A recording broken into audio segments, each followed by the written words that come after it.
आत्मीय भाइयों एवं बहनों, आपको पढ़कर सुना रहे थे वाङ्मय 18 चमत्कारी विशेषताओं से भरा मानवीय मस्तिष्क, लेखक पंडित श्री राम शर्मा आचार्य।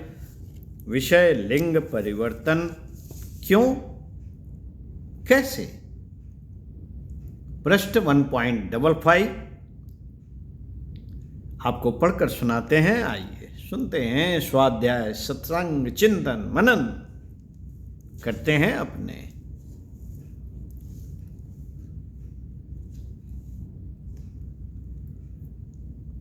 मनुष्य शरीर में 7 अंतःस्त्रावी ग्रंथियां होती हैं, जो सीधे ही अपने स्त्राव रक्त में मिला देती हैं। ये हार्मोन शरीर में अनेक चमत्कारपूर्ण कार्य करते हैं। शरीर की प्रत्येक क्रिया को और मनुष्य के पूरे व्यक्तित्व को ये प्रभावित करते हैं। ये ग्रंथियां 12 से भी अधिक प्रकार के हार्मोन्स छोड़ती हैं। जब शरीर पर किसी रोग या कीटाणु का आक्रमण होता है तो इन ग्रंथियों से कुछ ऐसे हार्मोन्स पैदा होते हैं जो रक्त कणों में कीटाणुओं से लड़ने की शक्ति गामा ग्लोबुलिन्स के रूप में उत्पन्न करते हैं और स्वयं भी कीटाणुओं से लड़ते हैं। इस प्रकार शरीर युद्ध क्षेत्र बन जाता है। रुग्णावस्था में जो बेचैनी, क्षोभ और अशांति उत्पन्न होती है, उसका यही कारण है। भावनाओं का ज्वार आने पर भी यह अंतःस्त्रावी ग्रंथियां कुछ विशेष प्रकार के हार्मोन्स छोड़ती हैं। ये हार्मोन्स शरीर पर भावनाओं के पड़ने वाले भले बुरे प्रभाव से मस्तिष्क में संघर्ष करते हैं और उसी कारण हर्ष, उत्साह अथवा क्लांति और थकान जैसे लक्ष्य उत्पन्न होते हैं। हाइपोथैलेमस नामक मस्तिष्कीय केंद्र से मनुष्य शरीर की अनैच्छिक गतिविधियां नियंत्रित होती हैं और भावनाएं उसी केंद्र को प्रभावित करती हैं। इसलिए इनके द्वारा अनैच्छिक क्रियाओं पर, जो शरीर और जीवन रक्षा के लिए आवश्यक है, प्रभाव पड़ना स्वाभाविक है। पिछले 30 वर्षों में मनोविज्ञान के क्षेत्र में हुए अनेक अनुसंधानों से यह प्रमाणित हो गया है कि भावनाओं के द्वारा कई रोग उत्पन्न होते हैं। वहीं यह भी सिद्ध हो गया है कि मस्तिष्क को यदि ठीक ढंग से प्रशिक्षित किया जा सके, विचार पूर्वक नियंत्रण द्वारा उसका उपयोग किया जा सके, तो शरीर, स्वास्थ्य एवं जीवन विज्ञान के विभिन्न क्षेत्रों में आश्चर्यजनक सफलताएं प्राप्त की जा सकती हैं। यही नहीं, व्यक्ति का असाधारण रूप से लंबा या ठिगना, पतला या मोटा, कामासक्त या नपुंसक होना हार्मोन्स की न्यूनाधिकता पर निर्भर है। नर में नारी और नारी में नर की प्रवृत्ति के उभार का कारण भी हार्मोन्स क्षेत्र में तनक भी असाधारणतया उत्पन्न होने पर काय संरचना से लेकर मानसिक स्तर तक में विस्मयकारक हेरफेर हो सकता है। इनका राई रत्ती जैसा स्त्राव जादुई परिणत किस माध्यम से करता है, यह अभी अनबूझ पहेली है।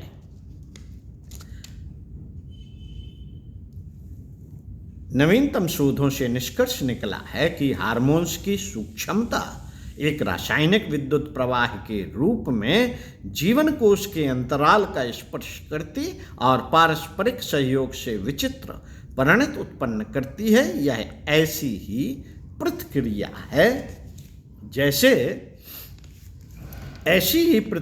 है जैसे शुक्राणु और डिम्ब जैसे छोटे भ्रूण कलल की।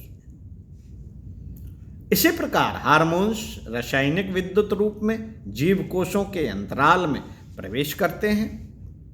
कॉर्नेल यूनिवर्सिटी मेडिकल कॉलेज के मूर्धन्य डॉक्टर जुलियन मैकगिलन ने लंबी शोधों के उपरांत यह सिद्ध किया है कि किस प्रकार जीव कोशों में विकृति आने पर अनेकानेक रोग उपजते हैं और बढ़ते हैं।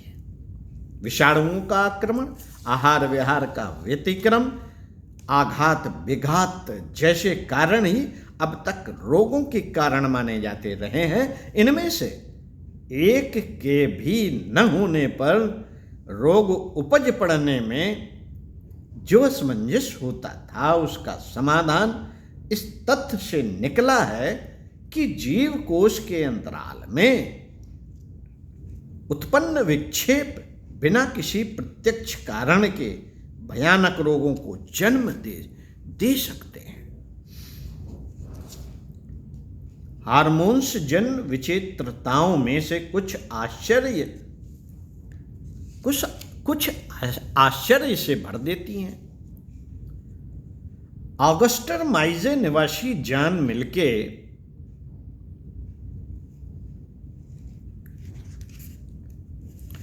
124 वर्ष तक जिए। उसने अंतिम विवाह 80 वर्ष की आयु में एक 18 वर्षीय युवती से किया। इसके बाद उसके 10 बच्चे जन्मे और दीर्घजीवी रहे। मृत्यु से कुछ वर्ष पूर्व उसके सफेद बाल फिर से काले होने लगे थे। दीर्घ आयुष्य जिजीविषा का यह कमाल हार्मोन्स के ही कारण कहा जा सकता है।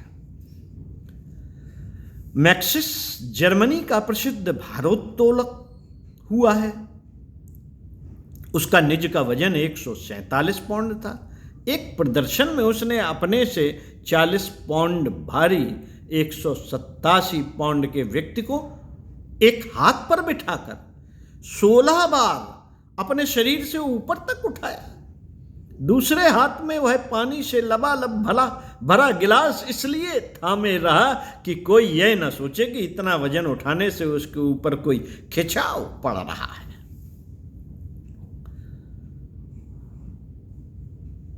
खिंचाव पड़ेगा तो पानी फैलेगा, यह प्रमाण देने के लिए उसने दूसरे हाथ में गिलास थामे रहने का प्रदर्शन किया। साथियों, इन शारीरिक विचित्रताओं से भी बढ़कर है मन संरचना एवं वहां स्त्रवित न्यूरो हार्मोन्स। हमारी आकाश गंगा में जितने तारे हैं, लगभग उतने ही 10 अरब न्यूरॉन्स स्नायु कोश मस्तिष्क में है। पिछले दिनों जिस एक तथ्य ने सर्वाधिक ध्यान वैज्ञानिकों का आकर्षित किया, वह है इन स्नायुओं को परस्पर जोड़ने वाले संधि स्थलों सिनेप्सों पर स्त्रवित होने वाले द्रव्य पदार्थ न्यूरॉन्स माटर्स। आज वैज्ञानिक प्रयोगों द्वारा यह प्रमाणित किया जा रहा है कि स्नायु तंत्रों की संचार प्रणाली इन रासायनिक तत्वों पर आधारित है। मानसिक बौद्धिक क्षमता को इन रसायनों को प्रभावित कर बढ़ाया जा सकता है। दर्द एवं दुख जिनसे सारा मानव समुदाय आज त्रस्त है, उससे राहत दिलाना भी इन रसायनों के माध्यम से संभव है। जिस आनंद की तलाश में भटकना मनुष्य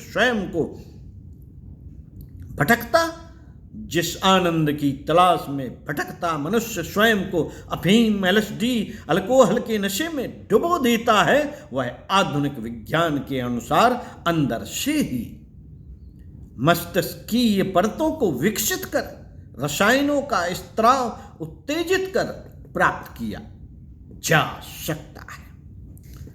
मित्रों, सबसे महत्वपूर्ण पिछली दशाब्दी की खोज है एंडोर्फिन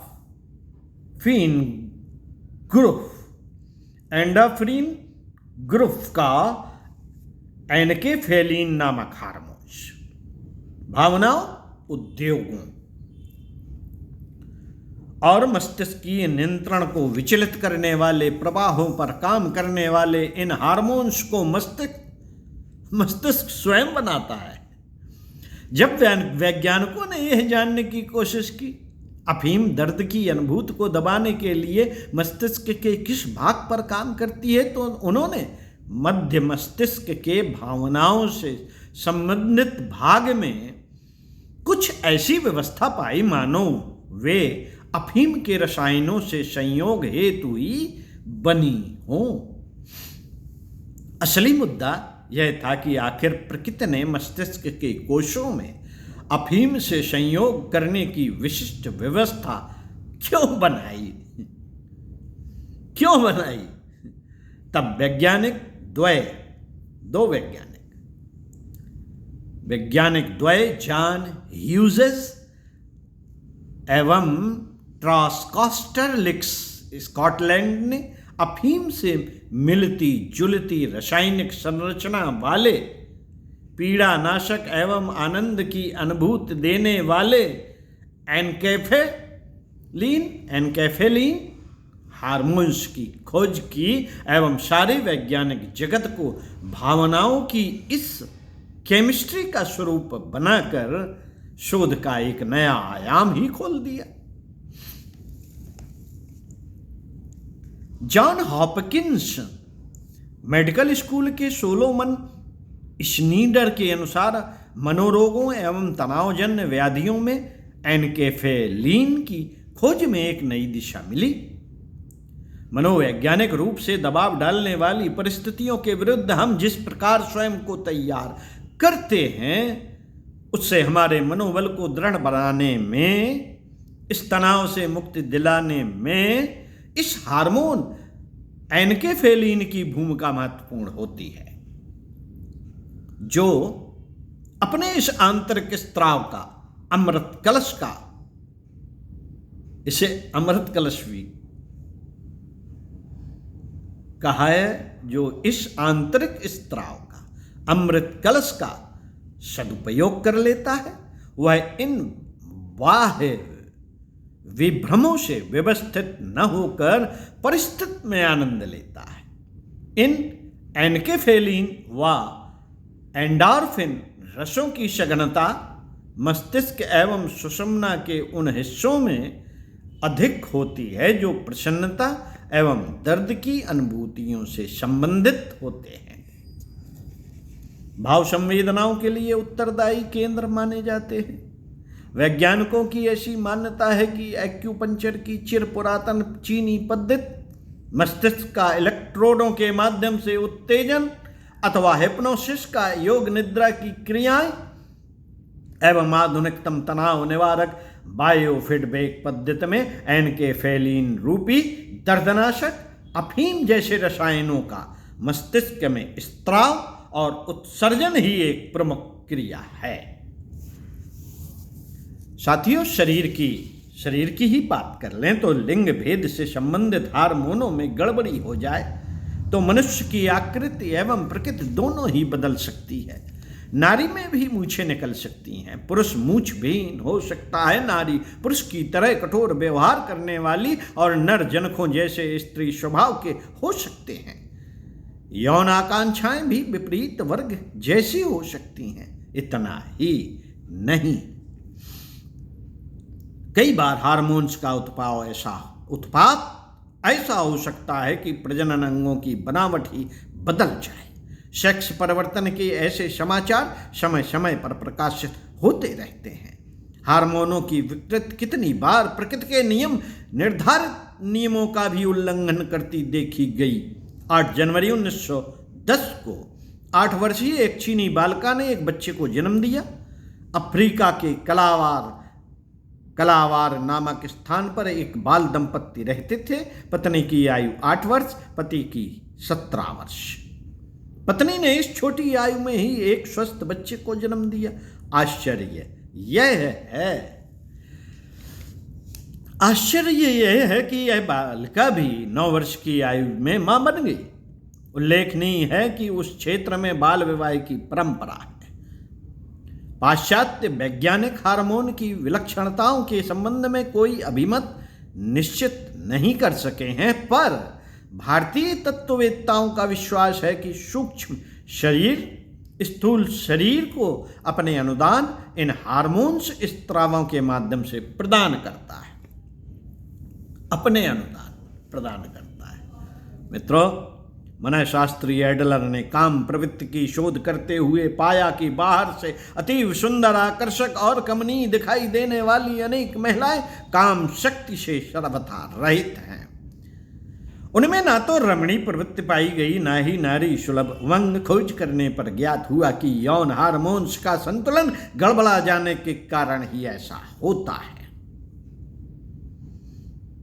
कितने ही युवकों का भी उन्होंने अध्ययन किया जो पूर्णतः स्वस्थ और सुंदर थे, पर उनमें ना तो पुरुषत्व था और ना ही काम के प्रति उमंग। वे पूर्णतया नपुंसक थे। कारण तलाशने पर उन्होंने उनमें सेक्स हार्मोन्स का अभाव पाया। इसके विपरीत अध्ययन के दौरान एडलर को कितने ही वृद्ध नर नारी भी मिले जो वृद्धावस्था में भी काम पीड़ित थे। सोलन शहर की सुनीता का 4 वर्ष की अवस्था में 6 डॉक्टरों के दल ने ऑपरेशन किया तो बालिका बालक में परिवर्तित हो गई।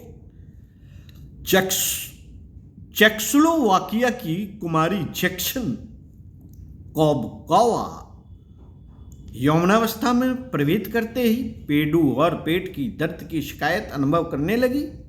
स्तन बढ़ने की बजाय घटने लगे। डॉक्टरों से परीक्षण कराया तो ज्ञात हुआ कि वे तो पुरुष बनने जा रही हैं। ऑपरेशन के बाद पुरुष बन गई। ये घटनाएं बताती हैं मित्रों, ये घटनाएं बताती हैं कि पुरुष शरीर का विकास करने वाला कोष यानी कि सेल स्त्री पुरुष दोनों की संभावनाओं से परिपूर्ण था। लिंग वाले लक्षण बीज जीन्स में पहले उभर आया, पीछे दूसरे ने उभार लिया और उस मनुष्य ने इसी शरीर में यौन परिवर्तन कर लिया। साथियों, इसी क्रम में आपको अगले वीडियो में पृष्ठ 1.57 से पढ़कर सुनाएंगे लिंग भेद शाश्वत नहीं परिवर्तनशील है। इसके बाद लिंग परिवर्तन मानवेतर प्राणियों में भी पढ़ के सुनाएंगे। आइए सुनते रहिए, स्वाध्याय सत्संग करते रहिए, चिंतन मनन भी करते रहिए। ज्ञान प्राप्त तो चिंतन मनन से होता है, पढ़ने सुनने से नहीं। जो पढ़ा गया है, सुना गया है, ये हो गया स्वाध्याय सत्संग। लेकिन यह ज्ञान उतरेगा कैसे अंतःकरण में, ये हो गया चिंतन मनन का विषय। आइए आपको अगले वीडियो में पढ़कर सुनाते हैं। ओम शांति।